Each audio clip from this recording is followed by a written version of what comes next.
Madaling araw na kaming lumisan mula sa spa na pinuntahan namin. Kahit papaano ay gumaan na ang loob ko sa paghingi ng tawad kay Jake. Hindi man siya nagsalita, pero ramdam ko sa yakap at luha niya na pinapatawad niya na ako. May pictures pa nga kami together nila Don, Enzo, Jake at ako. Wala si Paul sa picture dahil nag-CR siya nun. Matapos ako mag-sorry kay Jake, mukha kaming masayang-masaya sa picture. Dahil pare-pareho kaming nakawaki face, maging si Jake.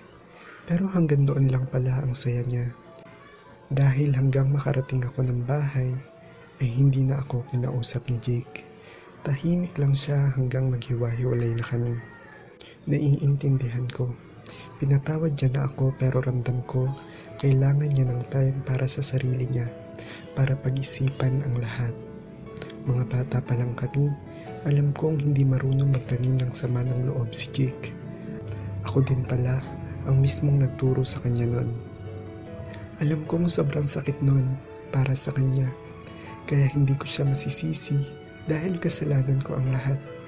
Kung sana naging matatag lang ako, kung sana hindi ako naduwag na harapin ang lahat.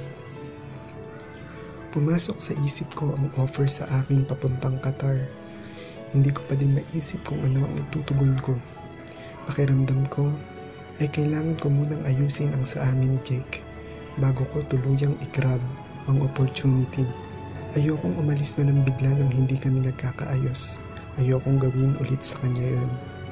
Sa susunod na linggo ay araw ng kasal ni Tita Lynette. Anak siya ng pinakabunsong kapatid ng lola namin ni Jake. Gusto niya na kumanta ako at si Jessica, kapatid ni Jake, sa araw ng kasal niya. Pero bukod doon, ay kinuha niya din ako bilang isang abay. Close kasi kami noong kabataan namin dahil hindi naman nagkakalayo ang agwat ng edad namin. Mas matanda lang siya sa akin ng 4 na taon. Kasama din sa entourage sila Paul, Don at Jake. Dumating na ang araw ng kasal ni Tita Lynette. Kompleto ang buong angkan namin. Nakita ko din sila Paul at Don na pormang-porma sa suot nilang barong Tagalog. Kasama nila ang mga girlfriends nila. Kinuwayan ko lang sila at ngumiti. Kasama ko namang dumating si Jessica. Nag-practice pa kasi kami ng kakantahin namin mamaya. Kinakabahan ako dahil first time kong kumanta sa isang kasal. Pero hindi ko makitaan ng kaba si Jessica. Sanay na kasi ito. Member siya ng isang choir dati at naipadala na din sila sa Hong Kong noon para sa isang international competition. Kalaunan ay nakita kong dumating si Jake. Nakakapit sa kanya yung babaeng nakita ko kasama niya sa mall. Kapit na kapit ito sa kanya na parang gandang-ganda sa sarili. Napaka-fresh ng itsura ni Jake. Hindi ko magawang alisin ang tingin ko sa kanya. Ang mga mata niyang chinito ay lalo na nangkit dahil sa kakangiti niya sa tuwing bumabati siya sa mga kamag-anakan. Siya na yata ang pinakagwapo para sa akin sa mga oras na yon. Noong naglakad na siya papunta sa kinaroroonan ko, ay nagtama ang paningin namin. Binawi niya kaagad at naging blanko ang ekspresyon. Hindi niya ako kayang gawaran ng ngiting tulad ng ipinapakita niya sa iba. Nalungkot ako at napayuko. Naiintindihan ko siya kung hindi niya pa ako lubusang mapatawad. Agad kong ibinaling ang atensyon ko kay Jessica. Nakaupo kami noon sa pinakaunang mahabang upuan na malapit sa altar ng simbahan. Kinakabahan ako, sabi ko kay Jessica. Palayaw niya yon before Jake, nauna ko siyang maging ka-close dahil pareho kaming mahilig kumanta. Naalala ko pa noon kung paano namin ipagtabuyan si Jake dahil sa panggugulo nito sa pagbibidyo okay namin sa bahay. Kinakabahan naman talaga ako dahil nga first time kong gagawin iyon. Pero nadagdagan kasi ang kaba ko noong nakita ko si Jake. Relax ka lang kuya, di mo ko gayahin, pagyayabang niya. Veterano ka na kasi, lahat yata ng amateur contest sinalihan mo na. Well, ano magagawa ko? Biniyayaan ako ng ganitong boses. May samayabang kasi itong Jessica na ito. Parang yung kuya niya rin. Inismeran ko lang siya. Maiba lang, magkagalit ba kayo ni Kuya Jake? Tanong niya. Nasanay na akong tanungin ng ganoon. Alam kong napansin na ng marami sa angkan namin na parang malayo na kami ni Jake sa isa't isa. Ang nakasanayan kasi nila ay yung Jake na sunod-sunuran sa Kuya Ryan niya. Para na nga kaming kambal na hindi maghiwalay noon dahil wala silang alam sa nangyari sa amin. Hindi nila maiwasang magtanong minsan. Hindi ko alam, pero siya makagalit sa akin. Painosente kong sagot. Asar naman talaga siyang si Kuya. Kami nga magkasundo kami, pero mas madalas na magbugbugan. Sinabayan niya ng tawa. Close naman talaga silang dalawang magkapatid. Sweet nga sila eh. Pero mas madalas yung bangayan nila at bugbugan. May pagka-boyish din naman kasi itong si Jessica at nagta-taekwondo noong elementary days niya. Kaya kayang-kaya niyang makipagbugbugan sa kuya niya. Pero alam mo kuya, galit na galit si mama dyan kay kuya. Laging wala sa bahay. Tapos uuwing lasing. Minsan naman, pag nasa bahay siya, kung sino-sinong babae ang pinapatulog sa kama niya. One time, hinanap ko sa bag niya yung hiniram niyang sunglasses ko. Nakakita ako ng marijuana. Sobrang dami. Parang gulat na gulat siya na nag-e-explain. Kaya sinumbong ko siya kay mama. Tapos, galit na galit si mama at sinermonan siya. Hindi na ako nagulat sa sinabi ni Jessica. Dahil nabanggit na noon ni tita sa akin ang mga bagay na yan. Isa din iyon sa dahilan kung bakit gusto kong magkaayos kami ni Jake. Dahil alam kong sa akin lang siya makikinig.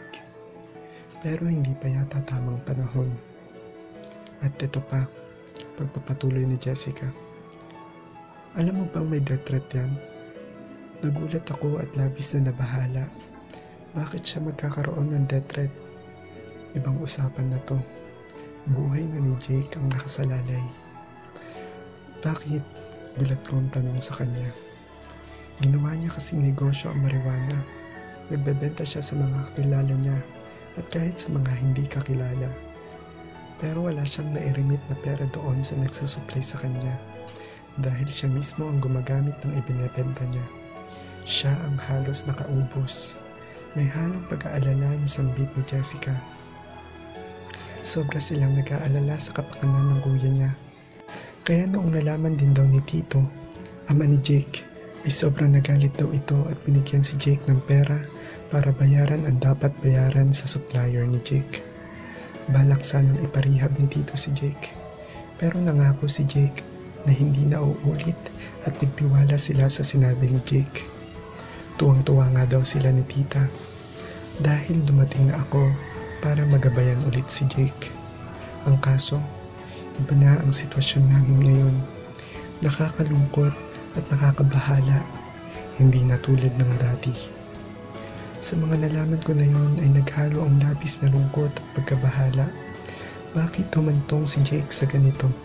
Sobra-sobra na ito. Hindi ko alam kung kasalanan ko pa din, pero labis talaga akong nababahala sa kapakanan niya.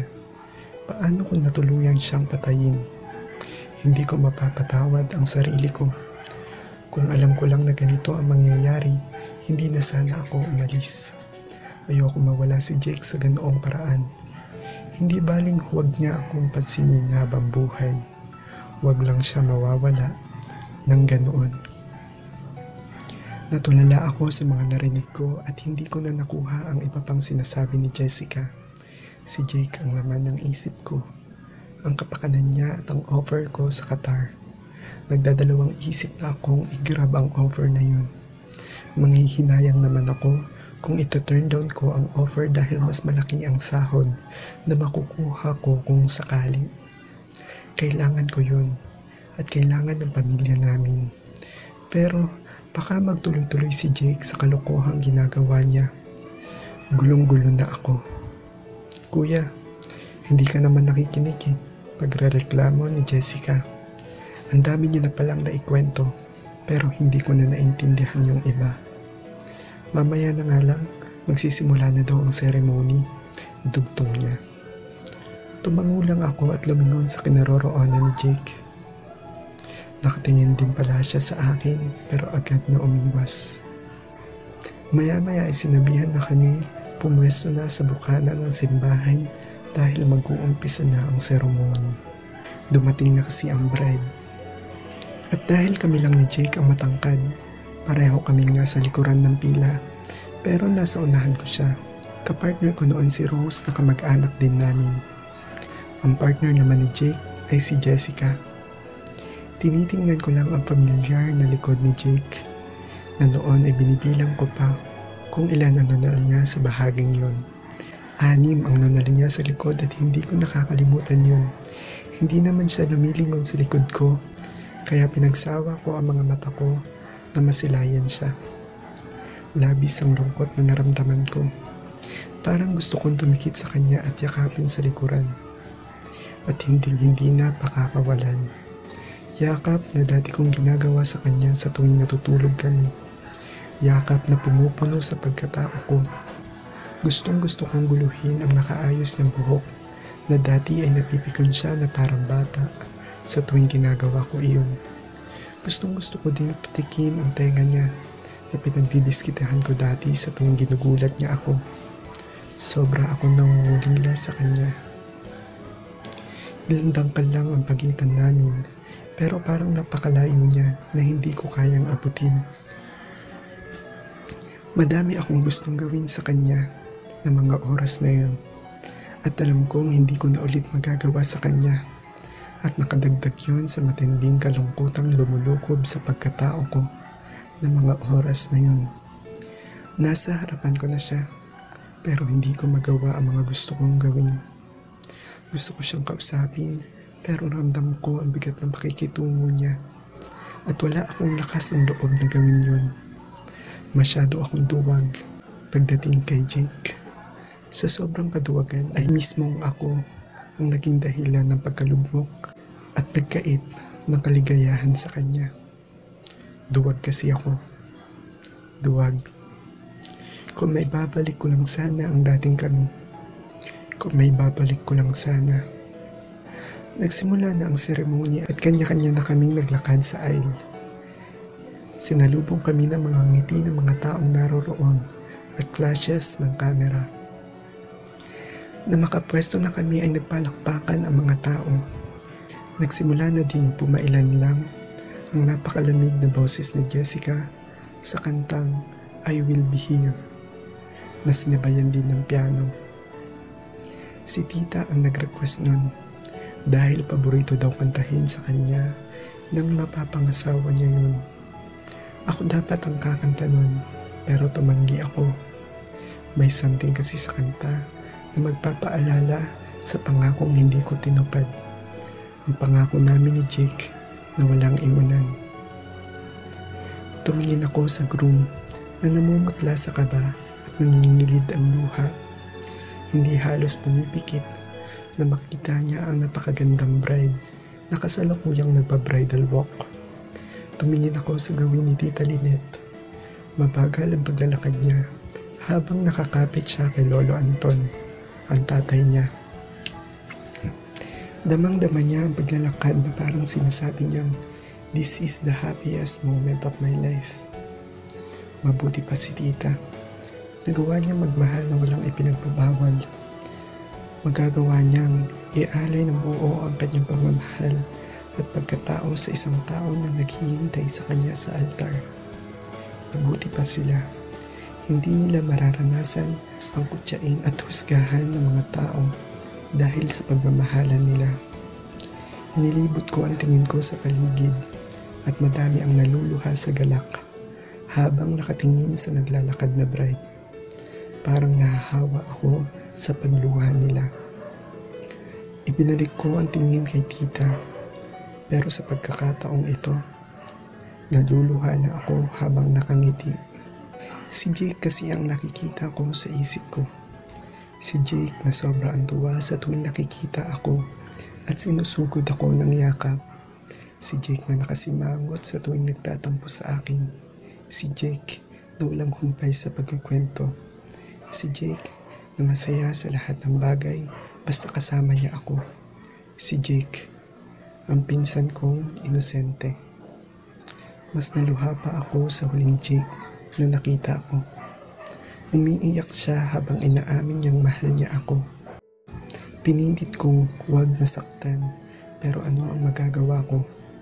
Mahal kita eh, at talo ako. Parang echo yun na paulit-ulit sa pandinig ko. Nilingon ako ni Don na noon ay nasa tabi ko. Napansin niya yatang hindi na akma ang pagluha ko. Kuya, OA na ha, pang-aasar niya sa akin. Sabay nagtakip sa balikat ko. Ngumiti na lang at pinunasan ng panyo ang mga luha ko. Lumingon ako sa gawin ni Jake at tahimik na pinapanood si tita. Napansin niya yatang nakatingin ako sa kanya. Lumingon siya sa akin at saka naman pag-iwas ko ng tingin sa kanya. Nakapag-exchange na ng vows at nag-oo na ang groom at bride sa harap ng pari. Saka ako tinawag upang maghandog ng kanta. Sobrang kaba ko noon. Iniwasan kong tingnan si Jake. Makalalo akong kabahan. Ni-request ni Tita Lynette na kantahin ko ang Ikaw, ang aking pangarap, ni Martin Rivera. Pinaktis ko iyon ng 3 araw. Nagsimula nang tumugtog ang pianista. Sakto lang ang key ng kanta. Hindi masyadong mataas at hindi masyadong mababa. Ni-request ko kasi iyon para masabayan ko na maayos ang kanta. Medyo soulful ang dating ng tunog. Pumikit ako para mabawasan ang kaba at upang damhin ang bawat liriko. Saka nagsimulang kumanta. Kitang-kita ko ang inosenteng si Jake sa isip ko. Naglalaro ang masasayang nakaraan. Iminulat ko na ang mga mata ko. Nabawasan na kasi ang nararamdaman kong kaba dahil nadala na din ako ng kanta. Bagamat may kirot akong nararamdaman, ay nakuha ko pa ding ipagpatuloy na maayos ang kanta.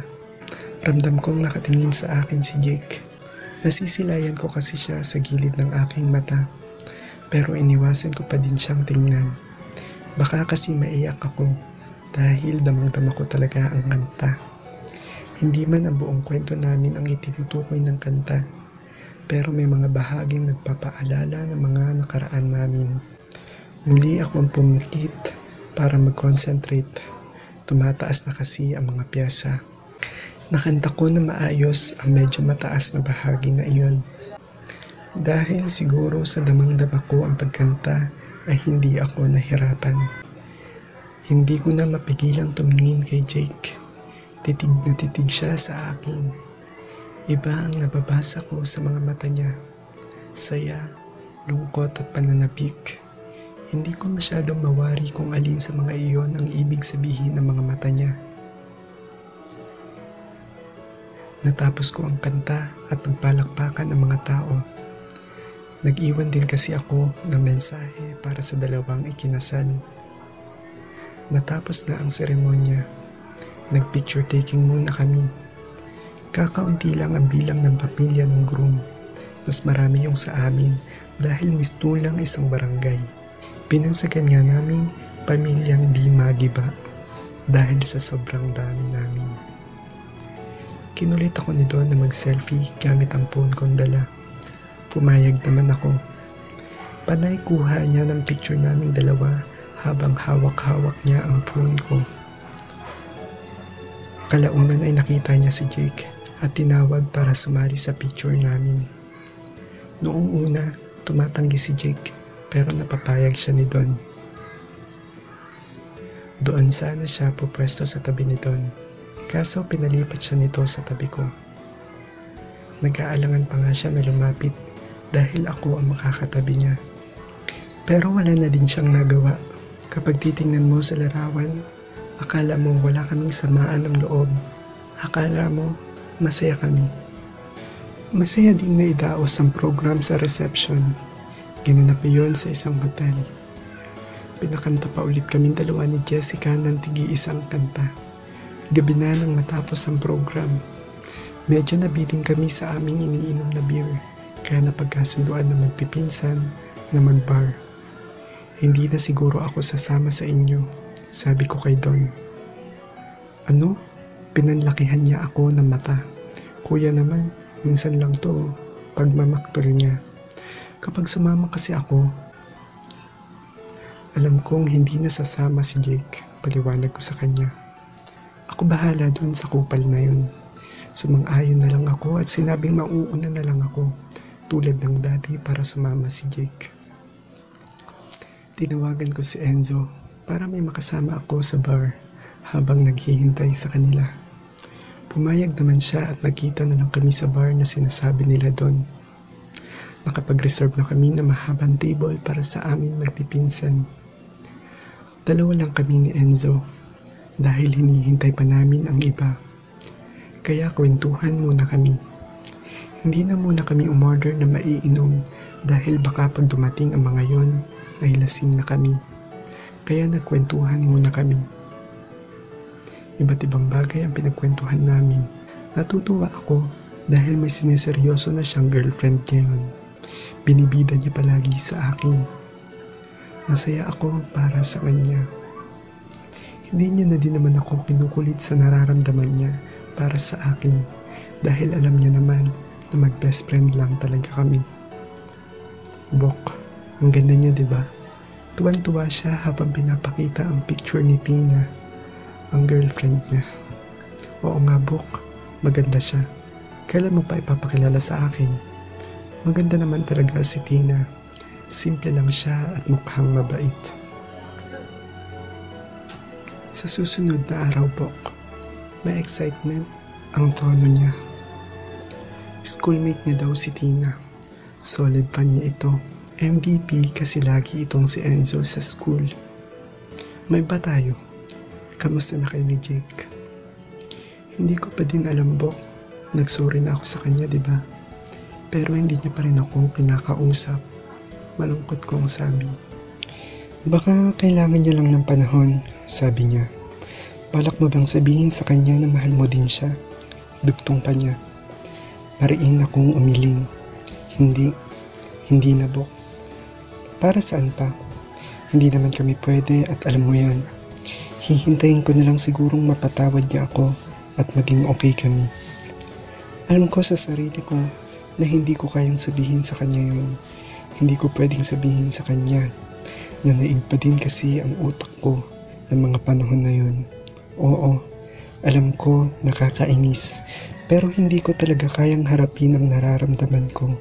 Hindi kayang sabihin ng bibig ko ang bugso ng damdamin ko dahil alam kong mali. Maling-mali. Dumating na sila at kumaway sa amin kasama ang mga girlfriends nila at ang iba pa naming teenager na pinsan. Kitang-kita ko ang reaksyon ni Jake na tulad noong nakita niya ako sa spa na pinuntahan namin last time. Pero sa pagkakataong ito, hindi siya umatras.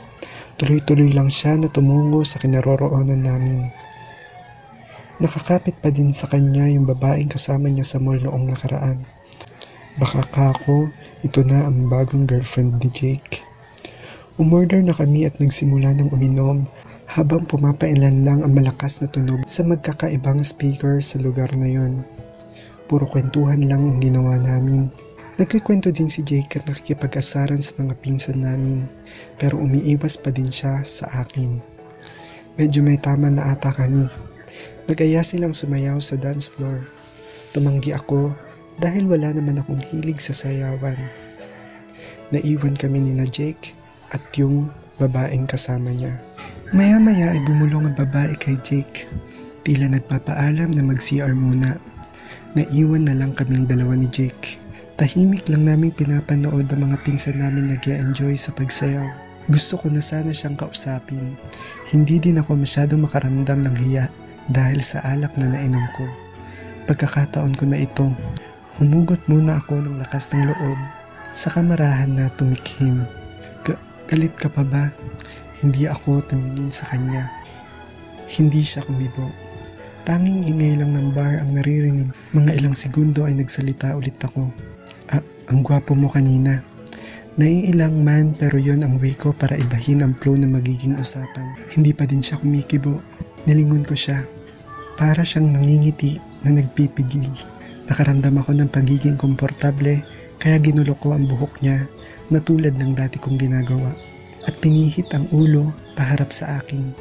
Umiiwas siya ng tingin pero nangingiti talaga siya. Patingin niya ng mukha ng bunso kong pogi. Bine-baby ko na siya. Nakangiti ako. Tinabig niya na mahina ang kamay ko. Kuya naman pagmamaktol niya, pero nangingiti pa din.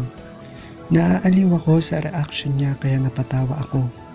Gumaan ang pakiramdam ko dahil tuluyan na siyang nangiti. Effective pa rin pala ang strategy ko sa pagsusuyo sa kanya sa tuwing nagtatampo siya. Sobrang laki ng ngiti ko at sobrang saya na nararamdaman ko na makita ko muli ang mga ngiti na yun. Ano, hindi ka na bata? Binata ka na? May bulbul ka na at nag-aano ka na?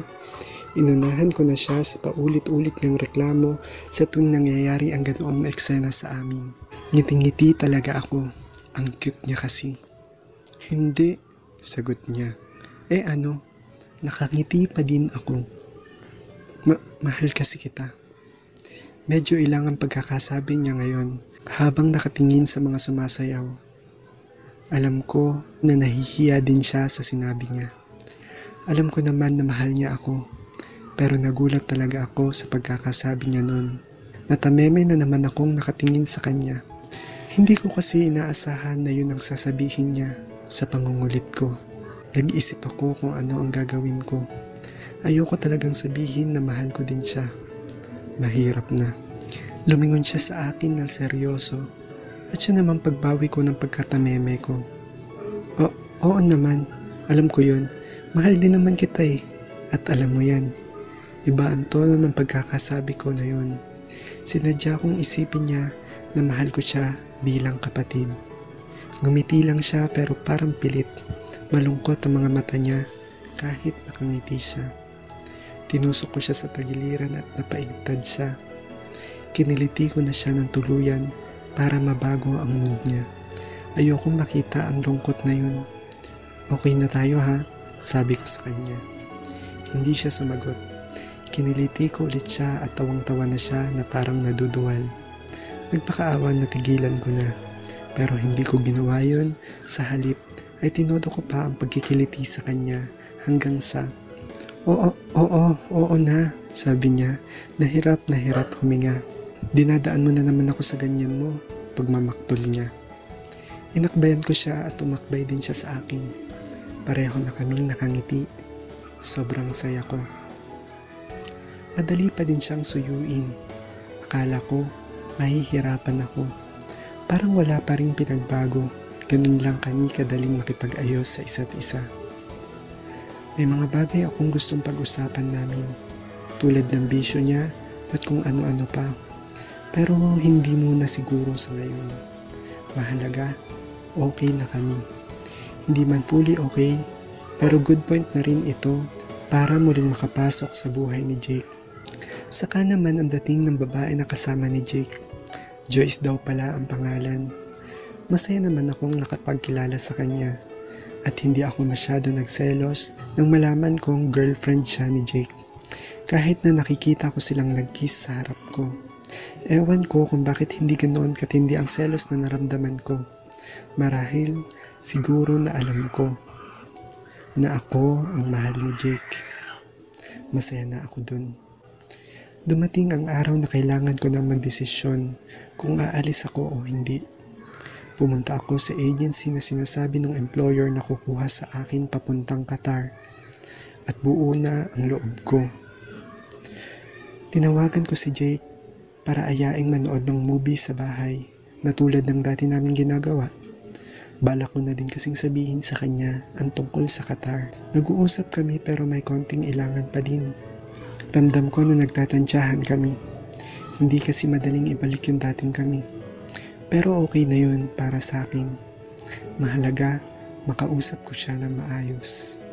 Malapit nang matapos ang movie, kaya nagsimula na akong magsalita. Nakaupo lang kami sa sofa noon. Ako sa mahabang sofa, siya naman sa pang-isahan. Kamusta ka na? Panimula ko.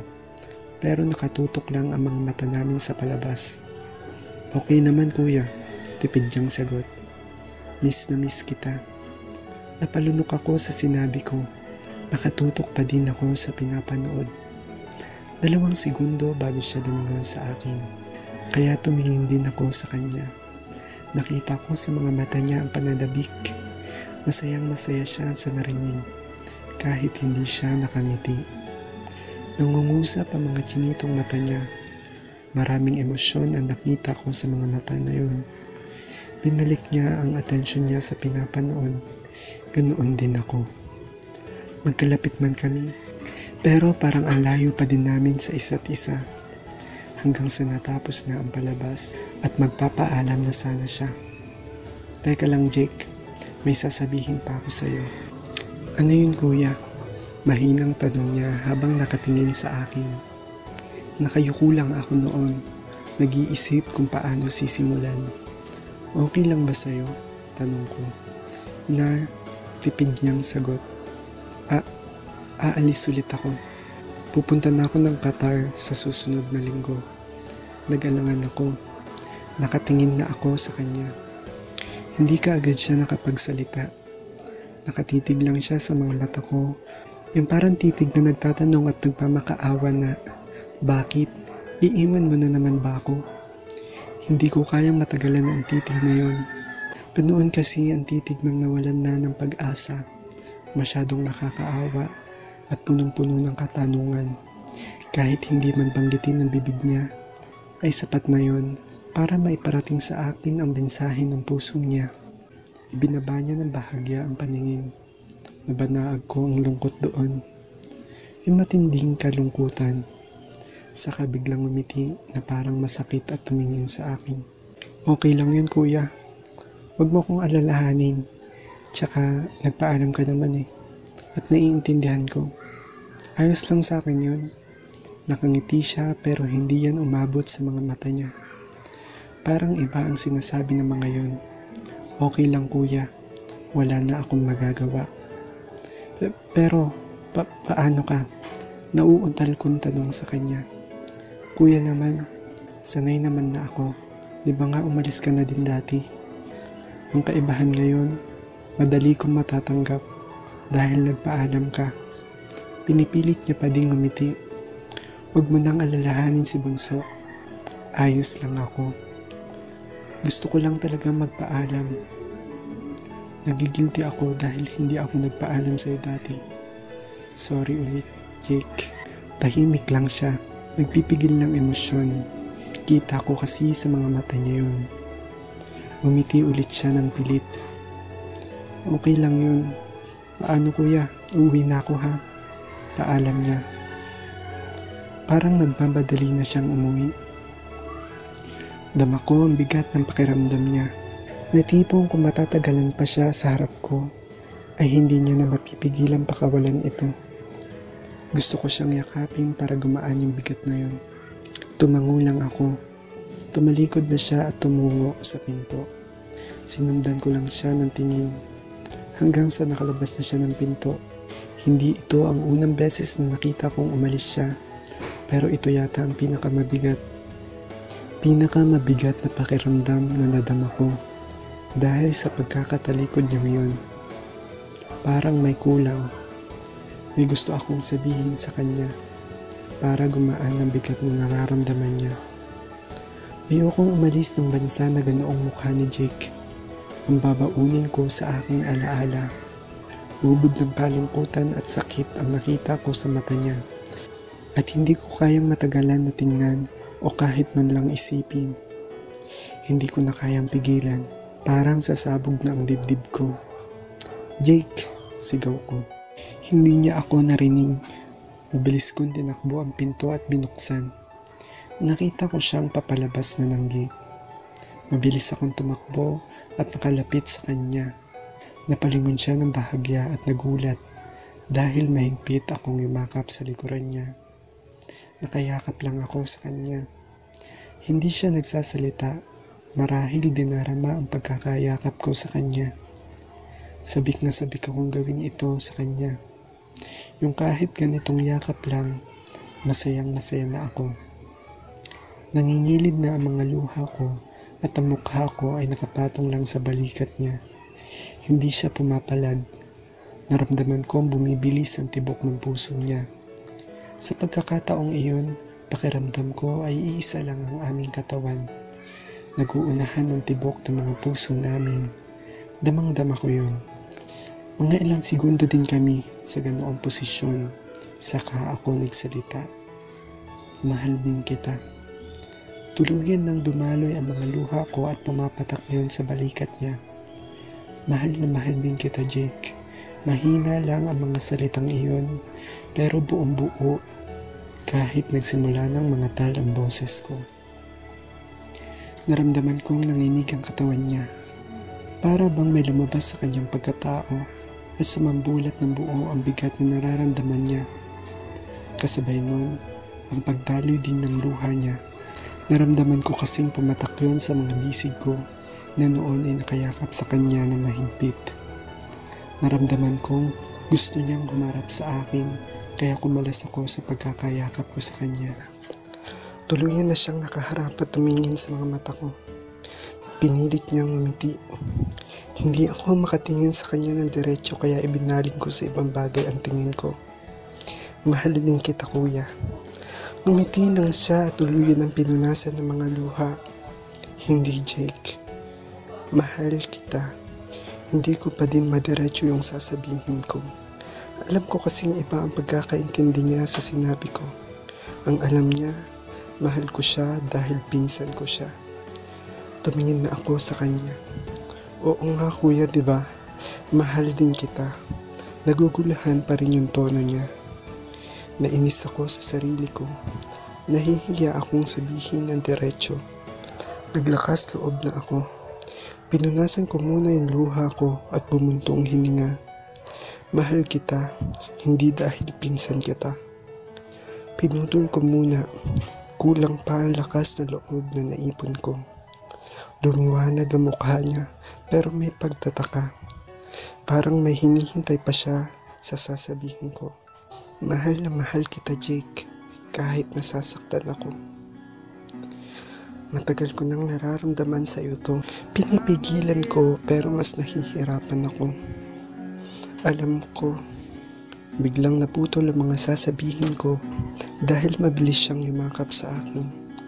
Sobrang higpit nun.